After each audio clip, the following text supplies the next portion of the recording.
나는 평생 수백 번, 아니 수천 번의 식사 자리를 경험했다. 공사장 인부들과 허름한 식당에서 밥을 먹던 시절도 있었고, 대통령과 마주 앉아 식사를 한 적도 있었다. 하지만 이상한 게 있다. 회의실에서는 절대 보이지 않던 사람의 본색이 이상하게도 밥상 앞에서는 그대로 드러난다는 것이다. 사람은 밥을 먹을 때 경계를 푼다. 말투가 부드러워지고 표정이 자연스러워진다. 그 순간이 바로 그 사람의 진짜 얼굴이다. 회의실에서는 계산된 미소를 지을 수 있고, 계약서 위에서는 화려한 말로 자신을 포장할 수 있다. 하지만 밥그릇 앞에서는 거짓말을 못한다.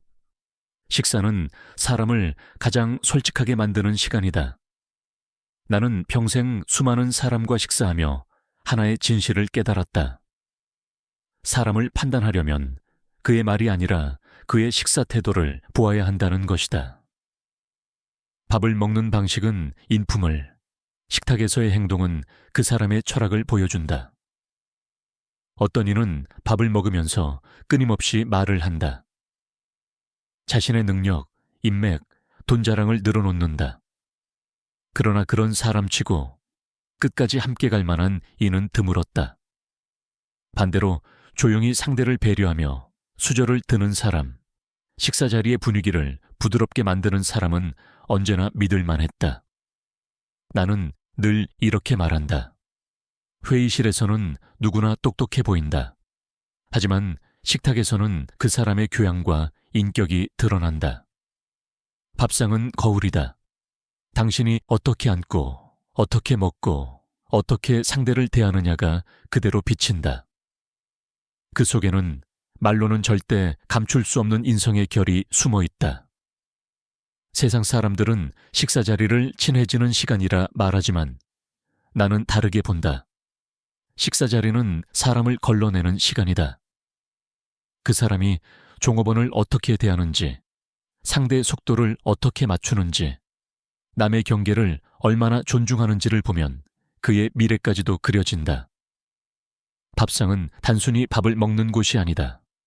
그건 인생의 축소판이다. 권력과 돈의 관계, 인간의 예의와 품격, 그리고 나는 평생 수많은 사람을 만났지만 그 중에서도 절대 함께 일하지 않았던 유형이 있다. 바로 약자에게 함부로 하는 사람이다. 이 사람들은 겉보기엔 예의 바르고 공손하다. 하지만 그것은 필요할 때만의 모습이다. 자신보다 힘이 약하다고 느끼는 순간 그들의 말투와 태도는 순식간에 달라진다. 1980년대 중반쯤이었다. 한 사업가가 나를 찾아왔다. 투자 이야기를 하자며 식사 자리를 청했다. 나는 늘 그렇듯 약속 시간에 맞춰 조용히 자리에 앉았다. 음식이 나오자 그는 종업원을 계속 불렀다. 야, 이거 식었잖아. 다시 데워와. 물 좀 가져와, 빨리. 반찬 더 달라니까. 목소리는 점점 커졌고 표정은 오만해졌다. 나는 아무 말 없이 밥을 다 먹었다.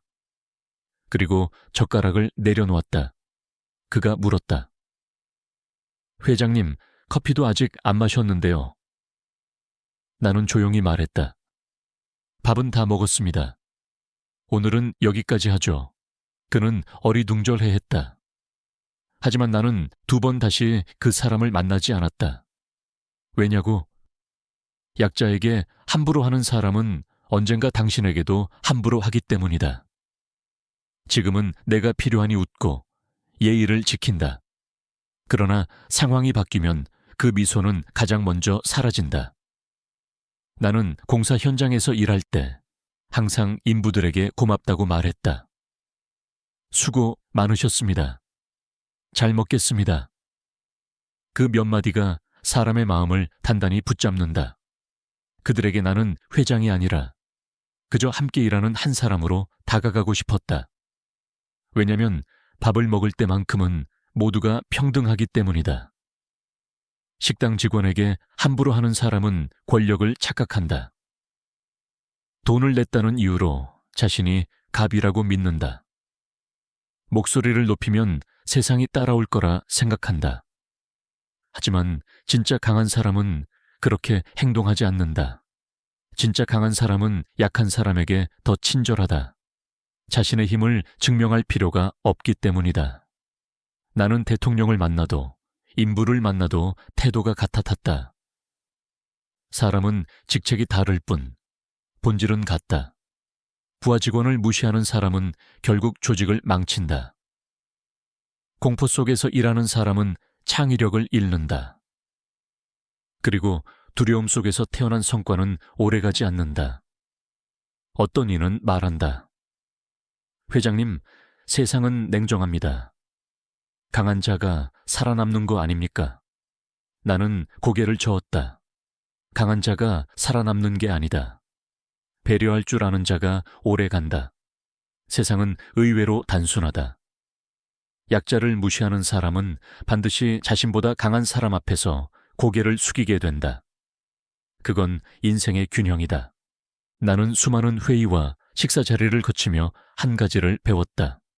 같이 밥을 먹는다는 건 같이 일한다는 뜻이다. 식사 자리에서 보이는 태도는 협업의 본질을 보여준다. 그런데 세상에는 놀라울 만큼 상대의 속도를 보지 않는 사람들이 있다. 자기 리듬으로만 먹고 자기 페이스로만 말하는 사람들이다. 그들은 언제나 자신만 중심에 두고 산다. 1990년대 초반쯤이었다. 한 기업인이 합작 프로젝트를 상의하자며 찾아왔다. 나는 그의 성향을 알고 싶어서 식사를 제안했다. 그날 나는 일부러 천천히 밥을 먹었다. 상대가 나를 얼마나 관찰하는지를 보고 싶었기 때문이다. 하지만 그는 한 번도 나를 보지 않았다. 자기 앞에 밥만 바라보며 일정한 속도로 먹었다. 내가 절반쯤 먹었을 때 그는 이미 젓가락을 내려놓았다. 그의 눈엔 오로지 자신의 속도만 있었다. 식사를 마친 뒤 나는 조용히 말했다. 오늘 이야기는 여기까지 하죠. 그는 의아한 표정을 지었다. 하지만 나는 이미 결론을 내렸다. 상대의 속도를 보지 않는 사람은 함께 갈 수 없는 사람이다. 협업이란 단순히 일을 나누는 것이 아니다. 속도를 맞추는 일이다. 한쪽이 너무 빠르면 다른 쪽은 숨이 차고 한쪽이 너무 느리면 전체의 리듬이 깨진다. 밥상에서도 현장에서도 회사에서도 결국 중요한 건 조화다. 나는 현대를 만들면서 수천 명의 사람들과 함께 일했다. 설계팀이 늦으면 시공팀의 속도를 조정했고 자재팀이 빠르면 현장과 일정을 맞췄다. 혼자 가는 게 아니기 때문이다. 함께 가는 길에는 함께 맞춰야 할 리듬이 있다. 식사 자리도 마찬가지다. 상대가 아직 절반도 먹지 않았다면 나는 수저를 천천히 들었다. 상대가 거의 다 먹었으면 나도 마무리를 서둘렀다. 그건 단순한 예의가 아니다. 그건 함께라는 감각이다. 타인의 속도를 본다는 건 그 사람의 마음을 보는 일이다. 상대의 속도를 보지 않는 사람에게는 두 가지 문제가 있다. 첫째, 관찰력이 없다. 옆 사람이 편한지 불편한지, 지금 분위기가 따뜻한지 차가운지조차 모른다. 자기 안의 세상만 바라보며 다른 사람의 리듬을 무시한다. 그런 사람은 어떤 조직에서도 결국 혼자가 된다. 둘째, 리듬을 맞출 줄 모른다. 리더가 아무리 유능해도 팀의 속도와 맞지 않으려면 전체가 흔들린다. 혼자 빨리 가면 팀은 따라오지 못하고 혼자 느리면 팀이 기다려야 한다. 결국 속도를 맞춘 자가 진짜 리더다. 나는 늘 현장에서 전체의 흐름을 보았다. 빠른 팀이 있으면 잠시 속도를 늦추게 했고 느린 팀이 있으면 인력을 보강했다. 왜냐면 결국 완주는 함께 해야 하기 때문이다. 식사 자리에서조차 상대를 보지 않는 사람이라면 회의에서도 프로젝트에서도 상대를 보지 않는다. 자기 의견만 내세우고 팀의 상황은 고려하지 않는다. 그런 사람은 조직을 무너뜨린다. 왜냐면 협력의 리듬은 배려에서 시작되기 때문이다. 나는 이렇게 말하고 싶다. 같이 밥을 먹는 시간은 단순한 식사가 아니다.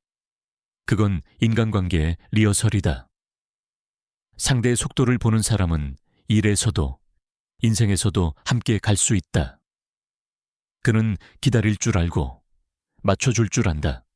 하지만 속도를 보지 않는 사람은 결국 혼자 앞서가다 길을 잃는다. 혹시 당신은 요즘 너무 빠르게 달려서 곁에 사람을 놓치고 있지 않은가? 사람과의 관계에서 가장 중요한 건 무엇일까? 나는 평생 그 답을 찾아왔다. 그리고 결론은 하나였다.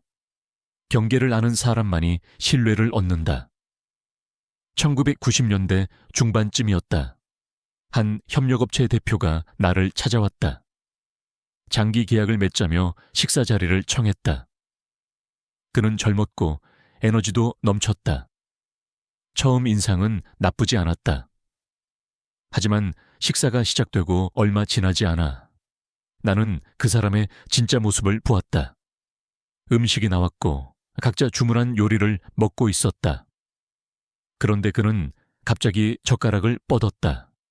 자기 부하 직원의 접시에서 고기를 집어먹은 것이다. 이거 맛있어 보이네. 아무 말도 없이, 허락도 없이 말이다.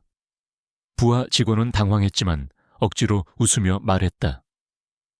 예, 드세요. 그러나 그 웃음은 굳어 있었다. 그 순간 나는 확신했다. 이 사람은 선시엔을 모르는 사람이구나. 그래서 그날 식사가 끝나자마자 계약을 하지 않았다. 아무리 조건이 좋아도 경계를 모르는 사람과는 함께 갈 수 없다.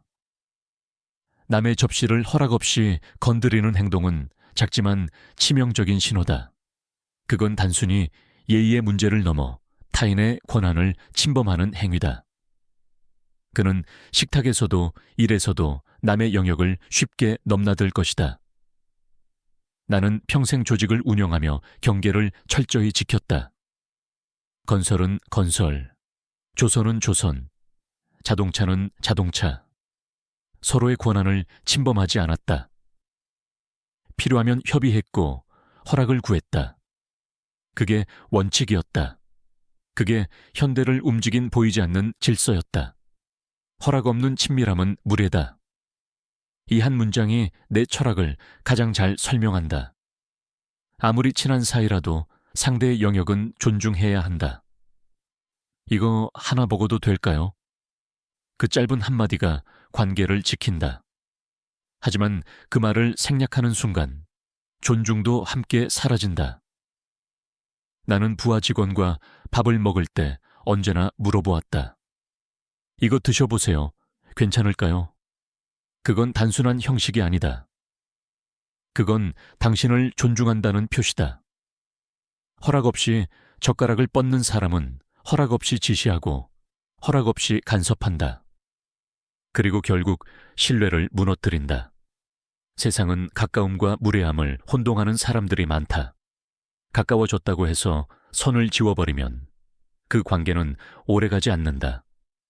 진짜 가까운 사이는 서로의 경계를 알기에 편안한 것이다.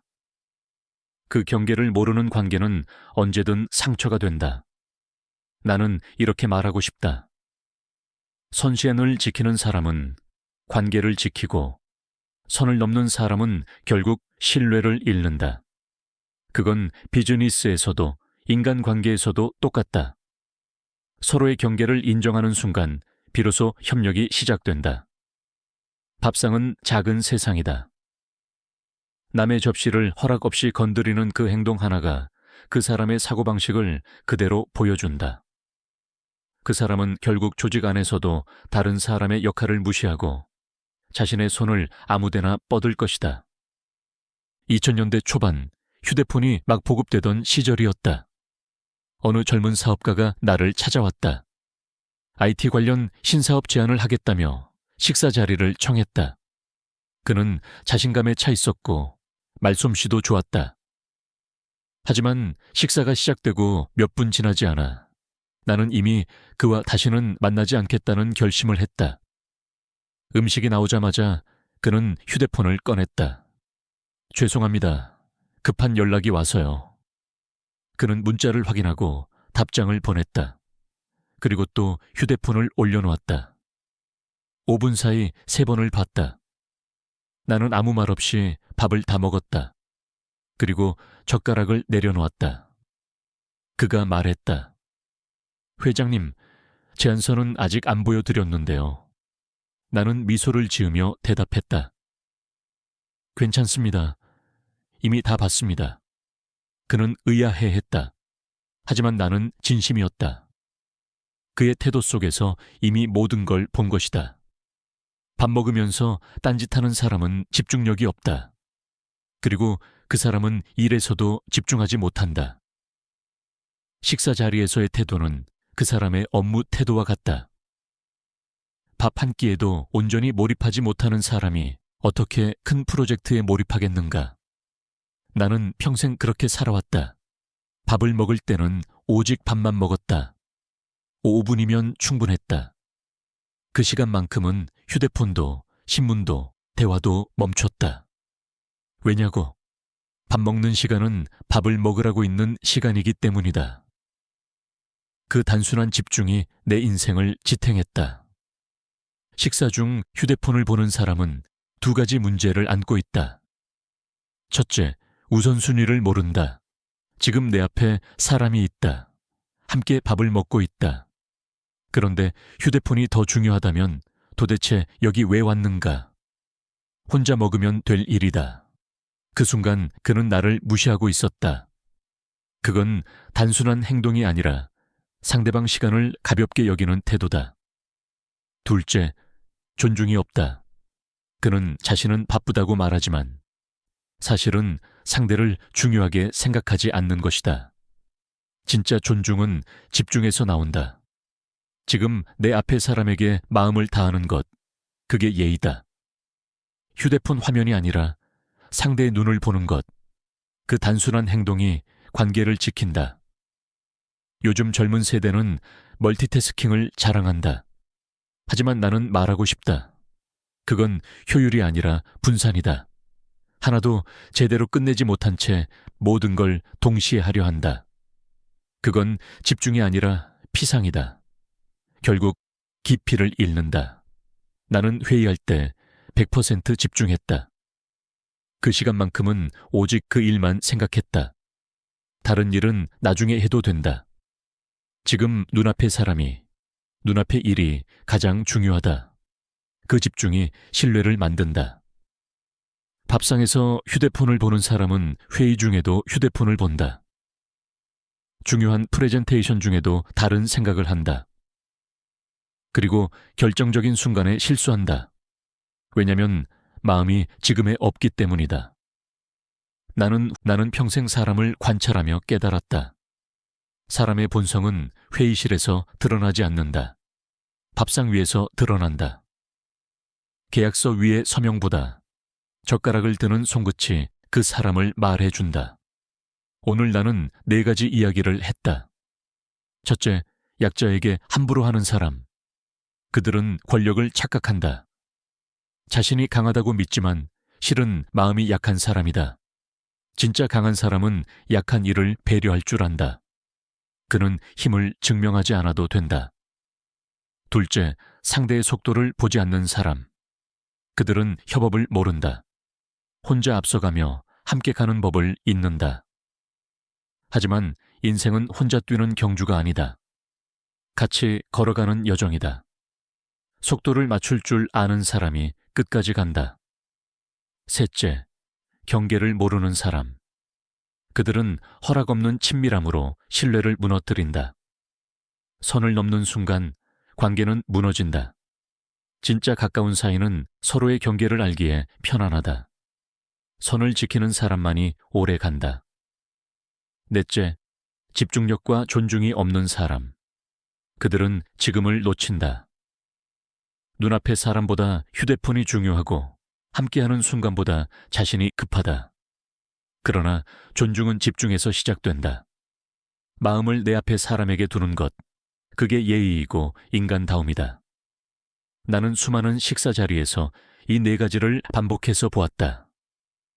사람은 밥을 먹을 때 가장 솔직하다. 그 한 끼의 태도에 그의 인생관, 가치관, 인간관계의 깊이가 다 담겨 있다. 그건 숨길 수 없는 본성이다. 밥상은 거짓말을 하지 않는다. 그릇에는 인품이 담기고 식사에는 철학이 녹아 있다. 어떤 이는 내게 물었다. 회장님, 사람을 단 한 번의 식사로 판단할 수 있습니까? 나는 조용히 웃으며 대답했다. 한 끼로는 판단할 수 없다. 하지만 그 한 끼에서 느껴지는 태도는 절대 틀리지 않는다. 그건 경험이 가르쳐준 확신이었다. 사람은 순간의 말보다 습관적인 행동으로 드러난다. 밥상에서 보이는 그 한 동작이 그 사람의 평생을 예고한다. 나는 늘 젊은 세대에게 이렇게 말하곤 했다. 사람을 볼 때는 회의실이 아니라 식당을 봐라. 계약서가 아니라 밥그릇을 봐라. 회의실에서는 가면을 쓸 수 있지만 밥상 앞에서는 진심이 드러난다. 그 진심이 곧 미래다. 밥을 함께 먹는다는 건 단순한 행위가 아니다. 그건 마음을 나누는 일이다. 그 짧은 시간 동안 상대의 인격과 예의를 확인할 수 있다. 그 순간을 소중히 여기는 사람은 삶에서도 사람을 귀하게 여긴다. 나는 지금도 회사를 운영하며 중요한 결정을 내릴 때 언제나 식사 자리를 갖는다. 그 자리에서 상대가 직원을 대하는 눈빛, 식사 속도를 맞추는 자세, 휴대폰을 내려놓는 태도를 보면 그 사람의 미래가 보인다. 세상은 변해도 사람의 본성은 변하지 않는다. 밥을 함께하는 그 짧은 순간, 그 안에 모든 답이 있다. 나는 그걸 수십 년간의 경험으로 배웠다. 그리고 지금도 그 믿음을 버리지 않는다.